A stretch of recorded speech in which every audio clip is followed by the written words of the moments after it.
Bon, ben la semaine commence mal puisque je vais être obligé d'aller faire des tests électriques avec mon petit multimètre du côté de l'arrivée là. Je vais tout déblayer pour pouvoir y accéder puisque ce matin quand je travaillais avec le 230 volts, j'ai eu une étincelle. Les disjoncteurs du tableau électrique de 130 volts ne sont pas désactivés, mais je n'ai plus de jus sur le réseau.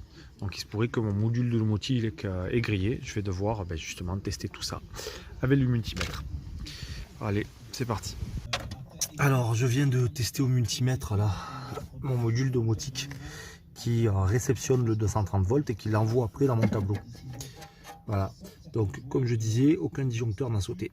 Donc il n'y a même pas l'électricité qui est arrivée jusque là, ça a grillé ici. Donc il faut que je le remplace. Je vais tester avec un autre, j'en ai un deuxième.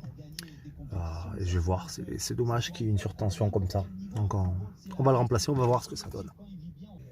Bon, j'ai dû réinstaller un autre module, mais je suis pas sûr que le module était HS, puisque finalement, je me suis rendu compte qu'il a fallu reprendre les fils sur ce domotique là. Parce qu'en fait, ce câble là, il part sur ce module, et ce module, il renvoie à l'intérieur du tableau. Et puis à l'intérieur du tableau, on a ce module là pour le secteur frigo. Mais c'est l'ensemble qui ne marchait pas, donc finalement c'était pas le module. Et en fait ça venait tout simplement des fils que j'ai dû reprendre ici. Parce que ce connecteur là, cet outil domotique Sonoff là, c'est un peu galère pour mettre les fils. Il y a un poussoir avec une petite cage qui va emprisonner les fils.